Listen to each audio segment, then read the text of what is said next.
واقعہ کربلا، شہادت حضرت امام حسین، مکمل داستان۔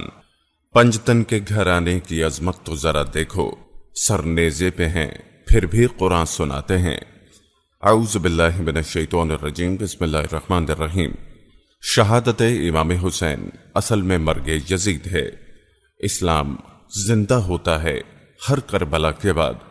سید الشہداء حضرت امام حسین رضی اللہ تعالی عنہ 5 شعبان 6 ہجری کو مدینہ منورہ میں پیدا ہوئے۔ حضور صلی اللہ علیہ وسلم نے آپ کا نام حسین رکھا۔ آپ کی کنیت ابو عبداللہ اور ست رسول اللہ صلی اللہ علیہ وسلم ہے۔ آپ کو بھی آپ کے بڑے بھائی امام حسن کی طرح جنتی نوجوانوں کا سردار بنایا گیا۔ آپ صلی اللہ علیہ وسلم کو اپنے دونوں نواسوں سے بے انتہا محبت تھی۔ آپ انہیں اپنے گلدستے کہتے تھے۔ حدیث مبارکہ میں ارشاد ہوا، جس نے ان دونوں سے محبت کی اس نے مجھ سے محبت کی، اور جس نے ان دونوں سے عداوت کی اس نے مجھ سے عداوت کی۔ آپ رضی اللہ تعالی عنہ کی ولادت کے ساتھ ہی آپ کی شہادت کی خبر بھی حضور صلی اللہ علیہ وسلم کو مل چکی تھی کہ آپ کے فرزند حسین رضی اللہ تعالی عنہ کربلا کے میدان میں شہید کیے جائیں گے۔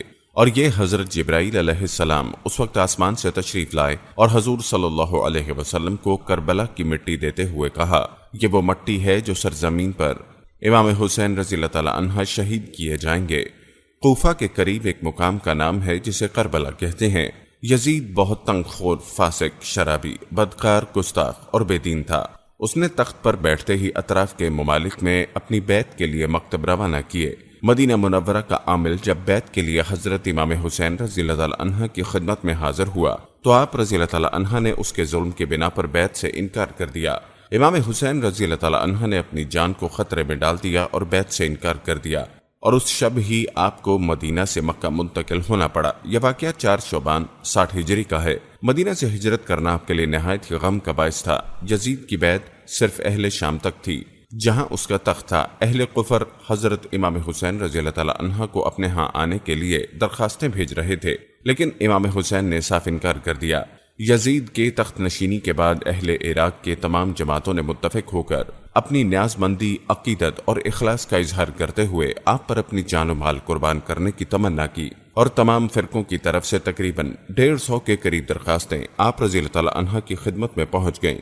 آپ کب تک حماس برتتے؟ آخر کار آپ نے اپنے چچا زاد بھائی مستن بن عقیل رضی اللہ تعالی عنہ کو کوفے کے حالات جاننے کے لیے روانہ کیا، اور کوفیوں کو لکھا کہ آپ لوگوں کی درخواستوں پر بھیج رہا ہوں، ان کی نصرت اور حمایت تم پر فرض ہے۔ اس سفر میں مستن بن عقیل رضی اللہ تعالی عنہ کے دونوں فرزند محمد اور ابراہیم بھی ان کے ہمراہ تھے۔ کوفہ پہنچ کر حضرت مسلم بن عقیل نے مختار بن عبید کے گھر قیام کیا۔ کوفیوں نے نہایت جوش و خروش اور محبت کا اظہار کیا، اور تقریباً 12,000 لوگوں نے آپ کے دستے مبارک پر حضرت امام حسین رضی اللہ تعالی عنہ کی بیعت کی۔ یہ جوش و جذبہ اور محبت دیکھ کر حضرت مسلم بن عقیل نے حضرت امام حسین رضی اللہ تعالی عنہ کو یہاں کے حالات کی اطلاع دی کہ آپ جلد تشریف لے آئیں تاکہ حق کی تائید ہو۔ نعمان بن بشیر کوفہ کے گورنر تھے۔ اس معاملے میں انہوں نے کسی قسم کی دراندازی نہیں کی۔ یزید اور عمار بن ولید بن عقبہ نے یزید کو اطلاع دی۔ مسلم بن عقیل رضی اللہ تعالی عنہ تشریف لائے، اور اہل کوفہ کے 1000 آدمی ان کے ہاتھ پر بیعت کر چکے، اور نعمان بن بشیر نے ابھی تک ان کے خلاف کوئی کارروائی نہیں کی۔ یزید نے یہ اطلاع پاتے ہی نعمان بن بشیر کو موصول کر دیا اور عبداللہ بن زیاد کو کوفہ روانہ کر دیا۔ عبداللہ بن زیاد بہت مکار تھا۔ وہ اپنی فوج کے ساتھ بصرہ روانہ ہوا۔ اس نے قادسیہ میں اپنی فوج کو چھوڑا اور خود حجازیوں کا لباس پہن کر مغرب اور عشاء کے درمیان اس راستے سے کوفہ میں داخل ہوا جس راستے سے حجاز قافلے کوفہ میں داخل ہوتے تھے۔ اس مکاری سے اس کا مقصد یہ تھا کہ اس وقت اہل کوفہ بہت جوش میں ہیں، اور کوفہ میں اس طریقے سے داخل ہونا چاہیے کہ وہ پہچان نہ سکیں، اور یہی کچھ ہوا۔ جب وہ کوفہ میں داخل ہوا تو لوگوں نے یہی سمجھا کہ امام حسین رضی اللہ تعالی عنہ کوفہ میں تشریف لے آئے ہیں۔ رات کی تاریکی میں وہ نعرہ ہائے مستانہ بلند کرتے مرحبا کہتے ہوئے ان کے گرد جمع ہو گئے۔ وہ مردود چلتا تو رہا، لیکن مسئلے سے خاموشی اختیار کیے رہا تاکہ اس کا فریب نہ کھل جائے۔ جب وہ دارالعمارہ میں داخل ہوا اس وقت لوگوں پر یہ حقیقت کھل گئی۔ رات گزرنے کے بعد ابن زیاد نے صبح تمام اہل کوفہ کو جمع کیا اور یزید کی مخالفت سے انہیں ڈرایا، دھمکایا، اور اس طرح مسلم بن عقیل کی جماعت کو منتشر کر دیا۔ حضرت مسلم بن عقیل رضی اللہ تعالی عنہ نے حانی بن عزوق کے گھر میں اقامت فرمائی۔ ابن زیاد نے محمد بن اشر کو ایک دستہ فوج بھیج کر اس کو قید کروا لیا اور کفر کے عمائدین کو بھی قلعے میں بند کر دیا۔ حضرت مسلم بن عقیل رضی اللہ تعالیٰ عنہ نے یہ خبر سنی تو انہوں نے بتا دیا 40,000 کے قریب لوگ آپ کے گرد جمع ہو گئے اور قصر شاہی کا احاطہ کر لیا۔ اگر حضرت اس وقت حکم دیتے تو اس وقت قلعہ فتح ہو جاتا، کیونکہ کوفیوں کی بد عہدی، ابن زیاد کی فریب کاری اور یزید کی عداوت ثابت ہو چکی تھی۔ پھر بھی آپ رضی اللہ تعالیٰ عنہ نے لشکر کو حملے کا حکم نہ دیا کہ مسلمانوں کی خون ریزی نہ ہو سکے اور گفتگو سے صلح کی کوئی صورت نکل آئے۔ دشمنوں نے اس کا فائدہ اٹھایا اور ان کو مجبور کیا کہ وہ اپنے رشتہ داروں کو رضی اللہ تعالیٰ عنہ کی حمایت سے باز رکھے، اور ایسا ہی ہوا۔ حضرت مستن بن عقیل رضی اللہ تعالیٰ عنہ کا لشکر منتشر ہوتے ہوتے مغرب کی نماز کے بعد کوئی بھی ان کے ساتھ باقی نہ تھا۔ اس مسافرت میں وہ تنہا رہ گئے۔ دعا نامی ایک عورت نے آپ کو اپنے گھر میں فورکش کیا، لیکن اس کے بیٹے نے کوتوال شہر محبت بن ارشاد کو خبر کر دی اور مکاری سے ان کو مصالحت کے بہانے عبید اللہ بن زیاد کے پاس لے کر روانہ ہوا۔ دروازے کے پیچھے 2 پہلوان چھپے ہوئے تھے۔ جو ہی وہ دروازے میں داخل ہوئے، تلواروں کے بال سے بنی ہاشم کے مظلوم کو شہید کر دیا گیا اور ساتھ ہی ان دونوں صاحبزادوں کو بھی تیغ و ستم سے شہید کر دیا گیا۔ اسی روز اس مکہ سے حضرت امام حسین رضی اللہ تعالیٰ عنہ روانہ ہوئے۔ صحابہ کرام اس سفر کو ملتوی کرنے کے لیے اصرار کرتے رہے، مگر کوفیوں کی درخواست کو رد کرنا، ان کی دل شکنی کرنا آپ کو گوارا نہ ہوا، اور حضرت امام علی مقام رضی اللہ تعالیٰ عنہ نے 3 ذی الحج 6 ہجری کو اپنے اہل بیت کل 72 راویوں کے ہمراہ عراق کا سفر اختیار کیا۔ آپ کو کوفیوں کی بدعہدی اور حضرت مسلم کی شہادت کی خبر مل چکی تھی۔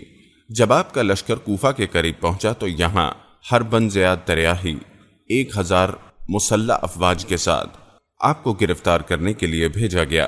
ظہر کے وقت آپ نے اذان کا حکم دیا۔ نماز کے بعد آپ دستہ خر کے سامنے لے گئے اور فرمایا، اے لوگوں، میں تم سے معذرت کرتا ہوں، لیکن میں خود یہاں نہیں آیا، بلکہ میرے پاس تمہارے خطوط آئے تھے کہ ہمارا کوئی امام نہیں، آپ آئیں گے، ممکن ہے کہ آپ کے ذریعے اللہ پاک ہمیں ہدایت پر لگا دے۔ اگر تم لوگ اپنے عہد اور بیت پر قائم ہو تو میں تمہارے شہر میں داخل ہوں اور نہ ہی اسے واپس چلا جاؤں گا۔ ہر ایک کے دل میں خاندان نبوت اور اہل بیت کی عظمت ضرور تھی، مگر وہ یزید کی حکم کے ہاتھوں مجبور تھا، جس کی وجہ سے وہ اپنی بات پر اڑا رہا، یہاں تک کہ حضرت امام حسین رضی اللہ تعالیٰ عنہ کو کوفے کی راہ سے ہٹا کر کربلا میں نزول فرمانا پڑا۔ یہ محرم 21 ہجری کی دوسری تاریخ تھی۔ آپ نے اس مقام کا نام دریافت کیا تو معلوم ہوا اس مقام کو کربلا کہتے ہیں۔ حضرت امام حسین جن کی خدمت میں ابن زیاد کا مکتوب پہنچا، اس نے یزید کی بیعت طلب کی۔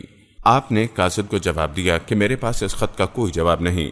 اس جواب سے ابن زیاد کا غصہ اور زیادہ بڑھ گیا اور اس نے مزید فوج عمر بن سعد جو گورنر تھا اس کی سپہ سالاری میں روانہ کر دی۔ یہ تمام لوگ حضرت امام حسین رضی اللہ تعالیٰ عنہ کی عظمت اور فضیلت کو اچھی طرح پہچانتے تھے۔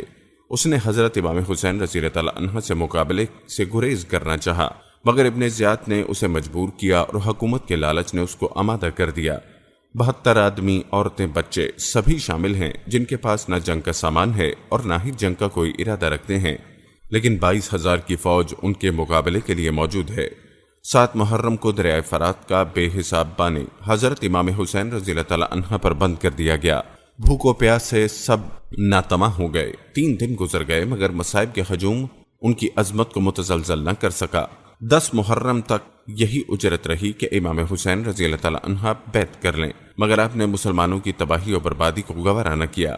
اپنا گھر لٹانا اور خون بہانا منظور کر لیا، مگر اسلام کی عزت میں فرق آئے، یہ آپ کو برداشت نہ تھا۔ اب امام حسین رضی اللہ تعالیٰ عنہ کو یقین ہو گیا کہ مصالحت کی کوئی صورت باقی نہیں رہی، نہ یہ لوگ شہر میں داخل ہونے دیتے ہیں، نہ واپس جانے دیتے ہیں، نہ ملک چھوڑنے دیتے ہیں، اس لیے اب جنگ کو روکنے کا کوئی طریقہ باقی نہیں رہا۔ 10 محرم کا قیامت خیز دن طلوع ہوا، جمعہ کا دن تھا۔ حضرت امام علی مقام رضی اللہ تعالیٰ عنہ نے اہل بیت اور تمام رفقا کے ساتھ فجر کی نماز ادا کی۔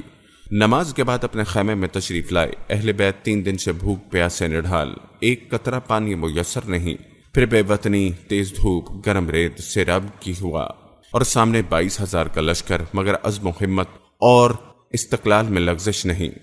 جنگ کا نکارہ بجا دیا گیا۔ امام حسین رضی اللہ تعالیٰ عنہ کو اس وقت ایک خطبہ بھی ارشاد فرمایا تاکہ حجت تمام رہے۔ پھر جنگ کا آغاز ہو گیا۔ علی المرتضیٰ رضی اللہ تعالیٰ عنہ کے خاندان کے مخادروں نے کربلا کی زمین کو لاشوں کے خون سے لالازار کر دیا۔ اس طرح خاندان امام حسین رضی اللہ تعالیٰ عنہ کے نوجوان زخموں سے چور ہو کر امام حسین پر قربان ہوتے چلے گئے، تمام شہزادے شہید ہوتے چلے گئے۔ اب امام حسین رضی اللہ تعالیٰ عنہ کے سامنے علی اکبر رضی اللہ تعالیٰ عنہ دشمنوں پر حملہ آور ہو گئے۔ شہزادہ اہل بیت کا حملہ عذاب الہی تھا، ایک ہی بار میں کئی جوان پیکر گرا دیے گئے۔ پیاس کی شدت کی تمازت اور لشکر جرار نے ایک ہی بار چاروں طرف سے گھیر لیا، تیروں کے زخموں نے تن کو زخموں سے چور کر دیا۔ حضرت امام حسین رضی اللہ تعالیٰ عنہ میدان میں جا پہنچے، ان کے خیمے میں آئے، ان کا سر گود میں فرمایا، آسماں کے دروازے کھلے، بہشتی حور شربت کے جام لیے انتظار کر رہی ہے، یہ کہا اور جانے جاں آفری کے سپرد کر دی۔ اہل بیت کے قافلے میں سناٹا چھا گیا۔ پھر امام حسین رضی اللہ تعالیٰ عنہ کے جنگ و جدل کے لیے تیار ہوئے۔ امامہ رسول اللہ صلی اللہ علیہ وسلم سر پر باندھا اور امیر حمزہ کی سر پشت پر رکھی۔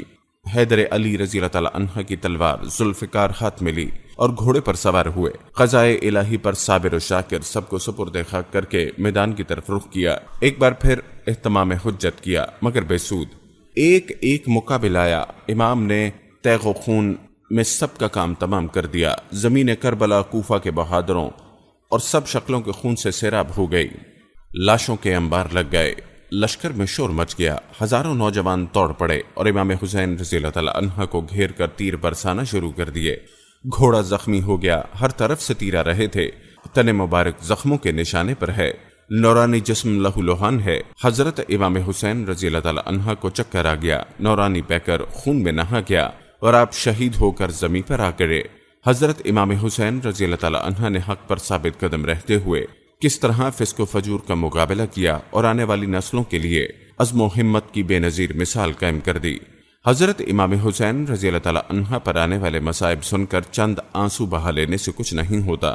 امام پاک رضی اللہ تعالیٰ عنہ سے سچی محبت ہے تو امام حسین رضی اللہ تعالیٰ عنہ کی پیروی کرتے ہوئے حق کے صداقت کے پرچم کو بلند کریں، اور جس عظیم مقصد کے لیے امام حسین رضی اللہ تعالیٰ عنہ نے اپنا گھر جان سب کچھ قربان کر دیا، اس عظیم مقصد کی پیروی کریں۔ ہم یہ امید کرتے ہیں کہ آپ کو ہماری آج کی یہ ویڈیو ضرور پسند آئی ہوگی۔ اگر آپ کو ہماری آج کی یہ ویڈیو پسند آئی ہے تو سب سے پہلے اس کو لائک کریں، اپنی رائے کا اظہار کمنٹ سیکشن میں لازمی کریں۔ آخر میں آپ سے ایک بار پھر درخواست ہے کہ آپ ہمارے چینل زما وائس کو ضرور سبسکرائب کر لیں اور ساتھ ہی لگے گھنٹی کے بٹن کو بھی کلک کریں تاکہ آپ کے پاس ہماری آنے والی مزید ویڈیوز کا نوٹیفیکیشن پر وقت ملتا رہے۔ اللہ تعالیٰ آپ کو اپنی حفظ و امان میں رکھے، آمین۔